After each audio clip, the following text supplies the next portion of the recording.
Hey everyone, welcome back. Welcome to another exciting video on Rust series.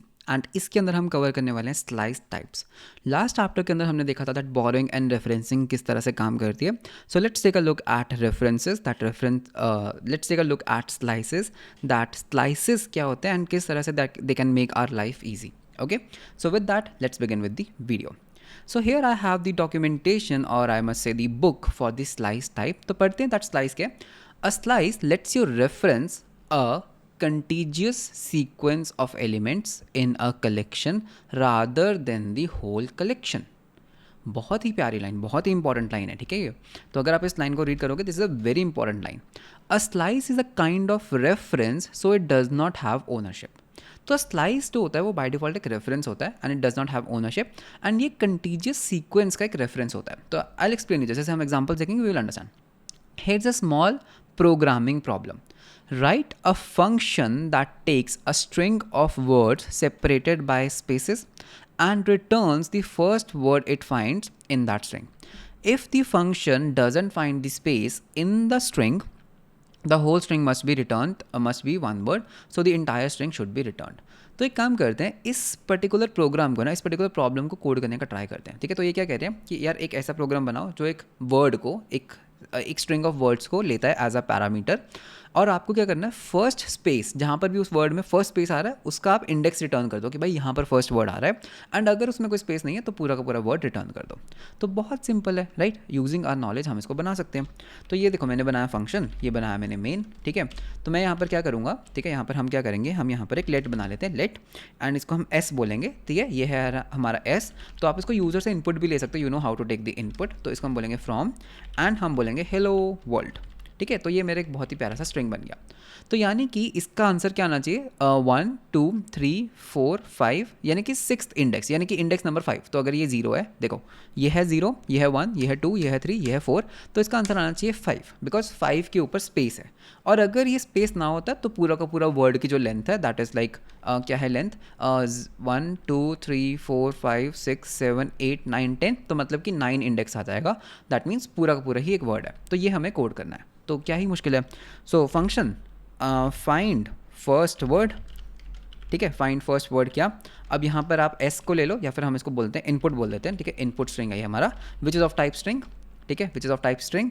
And ये क्या करेगा, you size return करेगा, हमें एक इंडेक्स रिटर्न करना है.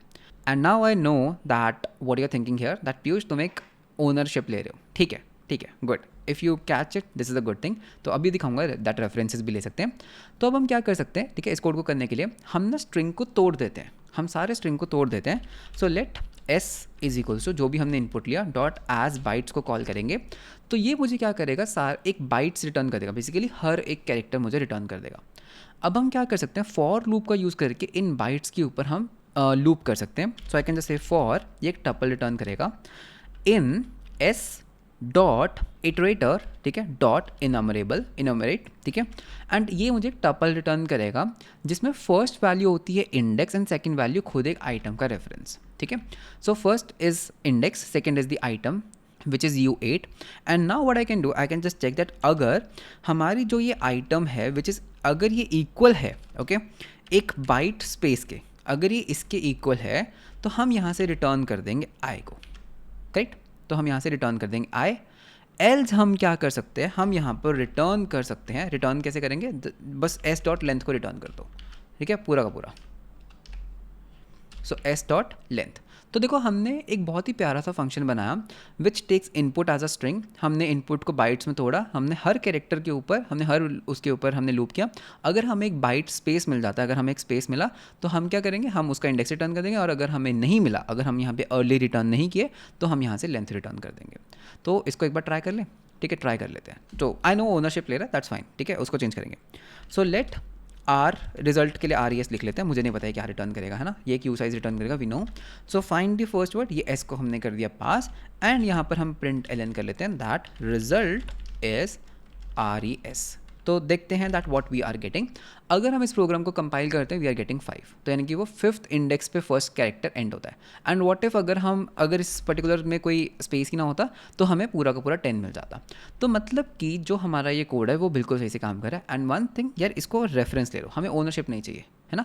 We don't want the ownership, हम नहीं चाहते, बिकॉज अगर आप ओनरशिप लोगे तो आपने ऐसे नहीं कर सकते दैट फॉर स्ट्रिंग एंड आप यहाँ पे सोचो S the result is this, तो आप ये नहीं कर पाओगे बिकॉज एस इज मूव्ड। तो इसको आप क्या करो, इसका एक रेफरेंस ले लो, डोंट टेक दी ओनरशिप, एक रेफरेंस ले लो, now everything is good, now you are getting this thing.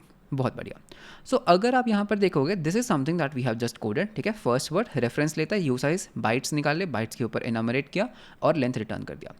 Because we need to go through string elements by element, we can check whether the value is a space. We have to convert the string to an array of bytes using asBytes method. ठीक है, तो एक method है। And next we create an iterator. तो iterator return करने के लिए हमने बोला बाइट्स डॉट इटरेटर बनाओ, ये हमारा इटरेटर। और हम क्या कर सकते हैं, we will discuss about iterators in chapter number 13।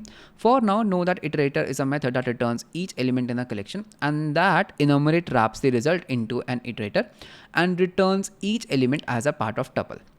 ठीक है, तो ये बेसिकली क्या है, ये एक टपल रिटर्न करता है जिसमें फर्स्ट है index, the first element of the tuple returns from the enumerate is the index and second element क्या है, एक रेफरेंस। तो देखो यार, ये बेसिकली एक मेथड्स हैं, सिंटैक्स है ऑफ रस्ट, इसके ऊपर जाने की इतनी ज़रूरत नहीं है, ठीक है। तो बस आप ये समझो कि बाइट्स जो था, जो स्ट्रिंग है, उसके ऊपर एक फंक्शन होता है इटरेटर, जो इटरेटर रिटर्न करता है, उसके ऊपर जब हम इनमरेट को कॉल करते हैं वो एक टपल रिटर्न करता है which is the item itself and the index. Because the enumerate method returns a tuple we can use the pattern to destructure the tuple.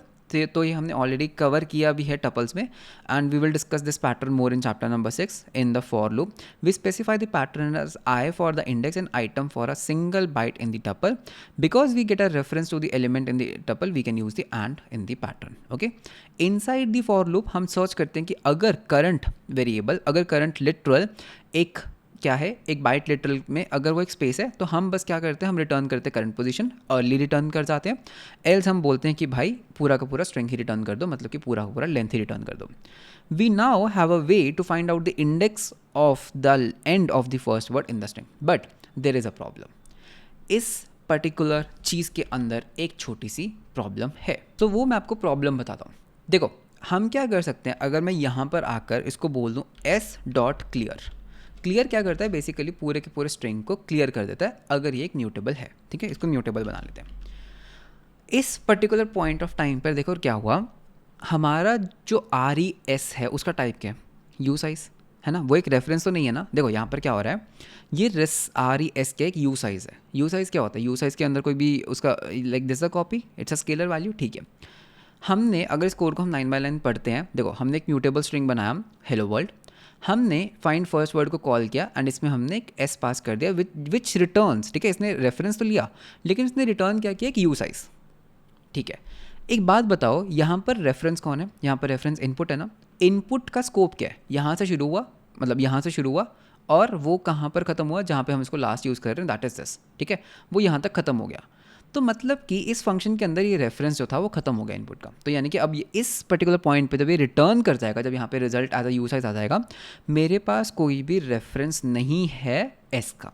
अब बिकॉज मेरे पास एस का कोई भी इम्यूटेबल रेफरेंस नहीं है, मैं एस को म्यूटेट कर सकता हूँ, है ना। मैंने एस को क्लियर कर दिया।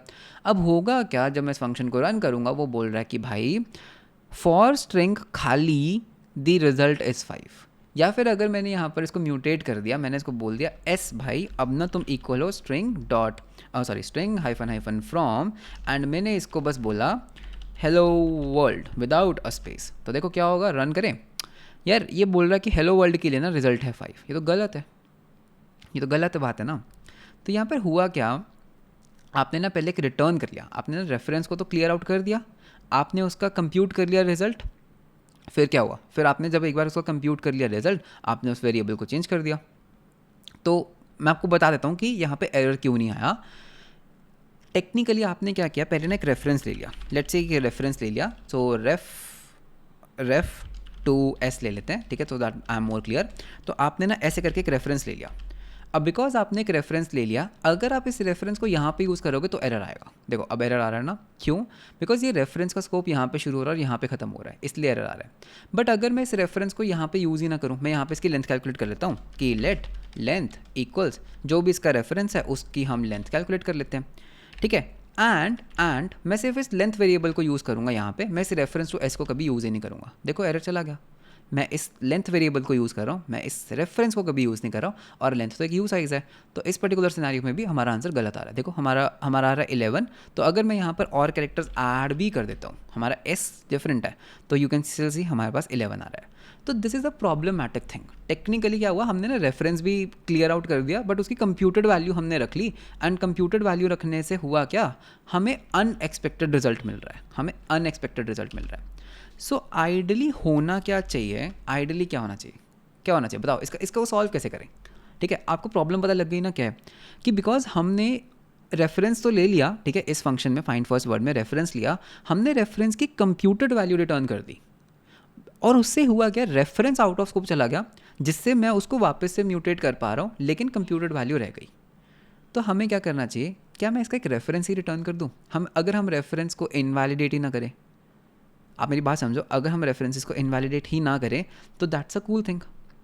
तो मतलब कि मैं क्या चाहता हूँ कि भाई ये जो चीज़ है ना, ये जो फंक्शन है ना, या तू ना कंप्यूटेड वैल्यू मत रिटर्न कर, बिकॉज तू कंप्यूटेड वैल्यू रिटर्न कर रहा है, बाद में किसी ने वैल्यू चेंज कर दी तो यहाँ पर दिक्कत हो गई। मुझे ना एक रेफरेंस ही दे दे, मुझे असली स्ट्रिंग का एक छोटा सा reference they they, so that कि जब तक ये रिजल्ट वेरिएबल एक रेफरेंस को होल्ड कर रहा है, कोई इसको म्यूटेट ना कर पाए। तो उस केस में हम स्लाइस टाइप का यूज़ करते हैं। तो मुझे रेफरेंस किस चीज़ का चाहिए, मुझे ना सिर्फ इतने एक वर्ड का रेफरेंस चाहिए, मेरे को पूरे वर्ड का रेफरेंस नहीं चाहिए, मुझे तो सिर्फ फर्स्ट वर्ड ढूंढना है ना, तो फर्स्ट वर्ड का एक रेफरेंस दे दे, रेफरेंस मतलब एक स्लाइस दे दे उसका। तो स्लाइसेस कैसे काम करते हैं, ठीक है, तो यहाँ पे यही वही सेम प्रॉब्लम है जो यहाँ पर डिस्कस की गई है। The program compiles without any errors, but if you see the word after calling the s dot clear because the word is in connected to the state, यहाँ पे कनेक्शन ब्रेक हुआ, word still contains the value 5. We could have used the value 5 with the variable s to try to extract the word out, but this would be a bug because contents of s has changed. So having to worry about the index in the word getting out of sync in the data is tedious. ये तो एक error situation है, right? Managing these indexes is even better if we have to write a second word. तो अगर मेरे को अब यहाँ पर एक और फंक्शन लिखना है जो सेकंड वर्ड भी रिटर्न करे, तो आप सोचो कि इनको सिंक में रखना इज़ वेरी इंपॉर्टेंट। मुझे मैनुअली ट्रैक करना पड़ेगा कि भाई अगर मेरे पास एक रिजल्ट वेरिएबल है, उसका साइज रिटर्न है, तो मैं उसको क्लियर ना करूँ, तो दिस इज़ वेरी प्रॉब्लमैटिक। तो दिस इज़ वेरी प्रॉब्लम, लेकिन इसका एक रस्ट में एक सोल्यूशन है, दैट इज स्लाइस। ठीक है, स्लाइसिस कैसे यूज़ कर सकते हैं, तो पहले स्लाइसिस को पढ़ लेते हैं, यहीं पे पढ़ लेते हैं, ठीक है, इधर उधर नहीं जाएंगे। तो स्लाइस क्या होता है ना, एक रेफरेंस है to a part of string, and it looks like this. तो आपके पास एक एस स्ट्रिंग है, तो आप क्या कर सकते हो, उसका एक स्लाइस बना सकते हो। कैसे, हेलो एक स्लाइस है स्ट्रिंग का एंड एस, एंड उसका एक स्लाइस ले लेते हैं कि भाई 0 से स्टार्ट करके 5 तक का एक रेफरेंस दो। ठीक है, तो मैं आपको यार ये रन करके ही दिखा देता हूँ, उससे बढ़िया क्लियर होगा। ठीक है, तो एक काम करते हैं, अभी के लिए ना इस कोड को हटा देते हैं। ठीक है, ये वार्निंग देगा कि भाई तुम इसको यूज़ नहीं कर रहे, एंड इसको भी हटा देते हैं। ठीक है, तो हमारे पास सिंपल एक स्ट्रिंग है, एंड इसको आप इग्नोर कीजिए। तो मैं क्या कर सकता हूँ, लेट हेलो इक्वल्स, भाई एक रेफरेंस दो, कहाँ से कहाँ तक का, 0 से स्टार्ट हो जाओ, कहाँ तक जाओ, 0 1 2 3 4 एंड 5। इसमें ना जो 5 होता है वो इंक्लूडेड नहीं होता है। ठीक है, जो अपर बाउंड होता है ना वो इंक्लूडेड नहीं होता है। ठीक है, तो 0 to 5 मेरे को क्या देगा, मेरे को हेलो दे देगा। ठीक है, एंड ऐसे ही एक काम करते हैं, कॉपी कर लेते हैं, पेस्ट करते हैं, एंड इसको हम बनाएंगे वर्ल्ड, एंड इसको हम बोलेंगे भाई तुम ना स्टार्ट हो जाओ 5 से। ठीक है, कहाँ से स्टार्ट होना है, तुम्हें 6 से स्टार्ट होना है, सॉरी माय बैड, स्टार्ट हो जाओ 6 से, और तुम जाओ कहाँ तक, 0 1 2 3 4 5 6 7 8 9 10, तो मतलब कि 11 तक जाओ, बिकॉज ये एक्सक्लूडिंग होता है। तो अब अगर मैं यहाँ पे प्रिंट एलन करता हूँ, ठीक है, प्रिंट एलन हेलो की वैल्यू प्रिंट करें, तो हेलो की वैल्यू क्या आ रही है, तो यहाँ पे हम हेलो को प्रिंट कर लेते हैं, और ऑन द सेम नोट हम यहाँ पे वर्ल्ड को एंटर कर लेते हैं। तो भाई ये वर्ल्ड है, तो रन करके देख लो, यू विल सी दैट ये नेक्स्ट स्ट्रिंग का रेफरेंस है, ये देखो हेलो वर्ल्ड। तो ये क्या है, एक रेफरेंस है एस का, ये क्या है, एक रेफरेंस है एस का। तो अगर ये म्यूटेबल भी है, अगर ये म्यूटेबल भी है, एस हमारा जो है वो म्यूटेबल है, और मैं एस को यहाँ पर म्यूटेट करने का ट्राई करूँगा तो नहीं कर सकते भाई, उसका रेफरेंस वैलिड है अभी तक। रेफरेंस को ऊपर ही यूज़ कर लो तो कोई दिक्कत नहीं है, लेकिन रेफरेंस को तुम नीचे यूज़ कर रहे हो, उसका रेफरेंस अभी तक वैलिड है, तो तुम क्लियर नहीं कर सकते। अच्छा, तो मतलब कि जब तक मेरे पास उसका रेफरेंस है, तो जो इसका बोरो चेकर है, जो इसका रस्ट का कंपाइलर है, वो मुझे क्लियर करने नहीं देगा, because hello is a reference यहाँ तक वैलिड है, स्लाइस है ना बिकॉज उसका, तो ये यहाँ पर क्लियर नहीं करने देगा। हाँ, अगर यूज़र ने उस वैल्यू को पहले यूज़ कर लिया, बाद में तुम उसको चेंज करो, तो फिर मैं क्या करूँ, दैट इज़ फाइन। तो मतलब इंटरेस्टिंग चीज़ तो है ना? अगर आप इसको सोचो तो ये इंटरेस्टिंग चीज़ तो है। Rather than reference to an entire string, तो ये एक रेफरेंस है। तो रेफरेंसेस स्टोर कैसे होते हैं यार, ये बहुत इंपॉर्टेंट चीज़ है। अगर एस आपका ओरिजिनल स्ट्रिंग है इस तरह से, इसमें पॉइंटर है, कैपेसिटी है, लेंथ है, तो वर्ल्ड जो उसका एक स्लाइस है ना, उसका पॉइंटर इस लोकेशन पे पॉइंट करेगा एंड लेंथ लेगा 5, बिकॉज आपने रेंज क्या दिया 5। तो उसको पता है कि यार 5 कैरेक्टर्स को ही सपोर्ट करना है। तो एक पॉइंटर जो एक स्लाइस होता है उसके अंदर ना कैपेसिटी नहीं होती, बस उसके अंदर एक पॉइंटर होता है कि कहाँ से शुरू करना और कहाँ तक जाना है। तो इट्स अ स्लाइस, ठीक है, ये स्लाइसेस होते हैं। एंड यहाँ पर एक और अच्छा सिंटेक्स बताता हूँ। अगर आपको पता आप शुरू से शुरू कर रहे हो ना, तो जीरो लगाने की जरूरत नहीं, खाली छोड़ दो। और अगर आपको पता आपको एंड तक जाना, ये भी छोड़ दो। तो 6 डॉट डॉट का मतलब है 6 से लेके एंड तक जाओ, और इसका मतलब है शुरू से लेके 5 तक आओ। और अगर आप इसको ऐसे करोगे ना, इसका मतलब है शुरू से लेके एंड तक जाओ। तो मतलब हेलो का इस टाइम पर एग्जाम्पल क्या होगा, हेलो वर्ल्ड। तो मैं ऐसे स्लाइसेस बना सकता हूँ। तो विद दिस नॉलेज अगर मैं अपने पूरे कोड को रिवर्ट बैक कर दूं, ठीक है, अगर मैं अपने पूरे कोड को रिवर्ट बैक कर दूं and we come to the same problem, क्या अब हम इस प्रॉब्लम को सॉल्व कर सकते हैं? बिल्कुल। यू साइज मत रिटर्न करो ना, एक स्लाइस रिटर्न करो, एक स्लाइस रिटर्न करो। अब तुम आई क्यों रिटर्न करो, तुम स्लाइस रिटर्न करो, ठीक है। कैसे रिटर्न होगा, तुम क्या करो, इस इनपुट का जो तुमने इनपुट लिया ना, उसका एक स्लाइस रिटर्न करो। कहाँ से कहाँ तक भाई, जहाँ पे तुम्हें स्पेस मिला, तो यानी कि शुरू से लेके आई तक, ठीक है। और अगर तुम्हें स्पेस मिला ही नहीं, तो इस इनपुट का शुरू से लेके एंड तक का स्लाइस रिटर्न कर दो। अब देखो एरर आ रहा है ना। अब मैं क्या कर सकता हूँ, बिकॉज ये एक रिजल्ट है, तो मैं इसका क्या कर सकता हूँ, मैं इसकी लेंथ कैलकुलेट कर सकता हूँ, ठीक है। तो यहाँ पे हम बोल सकते हैं कि भाई द रिजल्ट इज, एंड इसको काम करते हैं आर ई ले लेते हैं। तो नाउ यू कैन सी, अब मैं इसको क्लियर नहीं कर सकता बिकॉज हमारे पास इसका एक रेफरेंस वैलिड है। हाँ, तुम इसको ऊपर प्रिंट कर लो तो तुम इसको म्यूटेट कर पाओगे, लेकिन अगर तुम इस रेफरेंस को यूज़ कर रहे हो, जब तक ये रेफरेंस वैलिड है तुम क्लियर नहीं कर सकते, ठीक है। एंड अब अगर मैं इस प्रोग्राम को रन करता हूँ, म्यूटेबल भी हटा दो यार, नहीं चाहिए म्यूटेबल। अब अगर मैं इस प्रोग्राम को रन करता हूँ तो हमारे पास आंसर क्या आया, हेलो। और अगर यहाँ पर स्पेस ना होता तो हमारे पास हेलो वर्ल्ड आ जाता, correct. You can see hello world आ गया। एंड अगर ये म्यूटेबल है तो मैं इसको बाद में क्लियर कर सकता हूँ, एस डॉट क्लियर कर दो तो कोई बात नहीं ना, बाद में क्लियर हो गया। लेकिन जब तक उसका रेफरेंस था तब तक मैं इसको म्यूटेट नहीं कर सकता। तो ये बेनिफिट है स्लाइस का, ठीक है। तो लेंथ भी, हम उसकी लेंथ भी कैलकुलेट कर सकते हैं। So instead of doing this you can say R E S dot length. अगर आपको नंबर चाहिए तो रन कर लो, you can see you get the number, ठीक है। तो 10 आ रहा है, बहुत बढ़िया। एंड अगर यहाँ पर स्पेस होगा तो हमारे पास क्या आएगा, 5 आएगा, है ना, बिल्कुल 5 आ गया देखो। एंड अगर आप इसको क्लियर करोगे तो एरर आएगा। रेफरेंसेस वैलिड है भाई, रेफरेंसेस जब तक वैलिड है तुम ऐसे कैसे क्लियर कर लोगे। You can also drop both the values to take slice. तो अभी थोड़ा सा पीछे चल रहे हैं, हम ये चीज़ें कवर कर चुके हैं। तो ये है अब हमारा न्यू कोड। स्क्रीन अभी यहाँ पे वीडियो को पॉज करो एंड एक बार इस पर्टिकुलर कोड को गो थ्रू करो कि ये कोड क्या कर रहा है। सेम चीज़ कर रहा है जो हमने अभी की, ठीक है।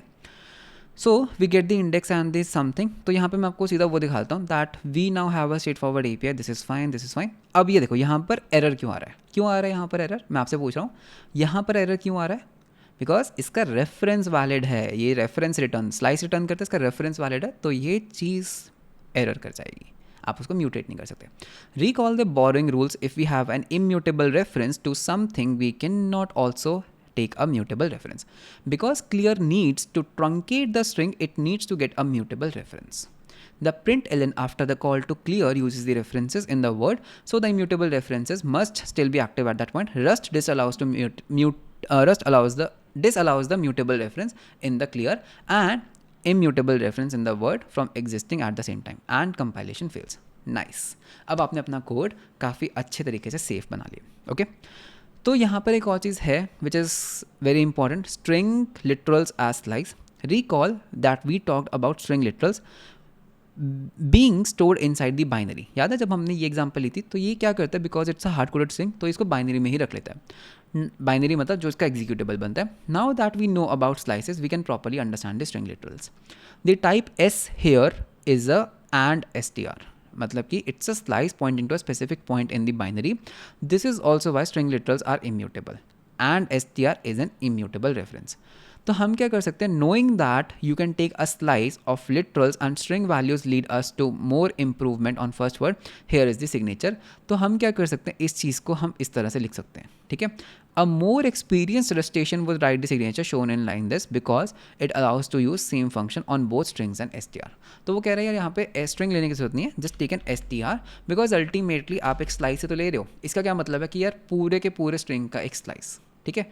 तो फ़र्क कुछ नहीं है बेसिकली. अगर आप ऐसे करोगे तो आप सिंपल स्ट्रिंग्स को भी हैंडल कर सकते हो और ये जो स्ट्रिंग आप हीप पे बनाते हो उसको भी हैंडल कर सकते हो इस कोड में. बट अगर आप यहाँ पे स्पेसिफिकली स्ट्रिंग करोगे this is only for the heap. अगर आप str करोगे this is more good because अगर किसी यूज़र ने स्ट्रिंग ऐसे बनाया ना s1 इक्वल्स टू इस तरह से, तो वो आप उसको भी हैंडल कर सकते हो, ठीक है. बिकॉज अब देखो मैं यहाँ पे करता हूँ find the first word and मैं यहाँ पर पास कर देता हूँ एंड नहीं s1 पास कर देता हूँ, तो you can see this works exactly fine and हम s1 को यहाँ पे यूज़ भी कर सकते हैं, राइट. लेकिन अगर आपने यहाँ पर इसको स्पेसिफिकली स्ट्रिंग मांगा होता तो फिर यार ये लाइन फेल करती, क्योंकि आप स्ट्रिंग्स के साथ वर्क कर रहे हो. तो वो बेसिकली कह रहे हैं कि यार अगर एक एक्सपीरियंस रजिस्ट्रेशन है तो you instead of using the owned type, heap वाली टाइप, आप ये वाली टाइप यूज़ कर सकते हो which is a string reference slice. If we have a string slice, we can pass that directly. If we have a string, we can pass a slice of the string or a reference to a string. This flexibility takes advantage of deref correlations.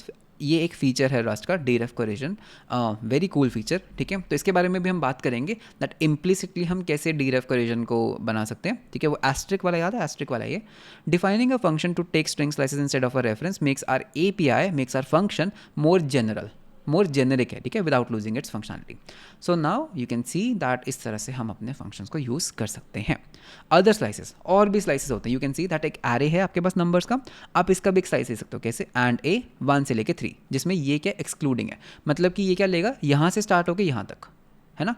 तो ये 2 and 3 को लेगा. तो summary देख लेते हैं एक बार. The concept of ownership, borrowing and slices ensure the memory safety in the Rust programs at compile time.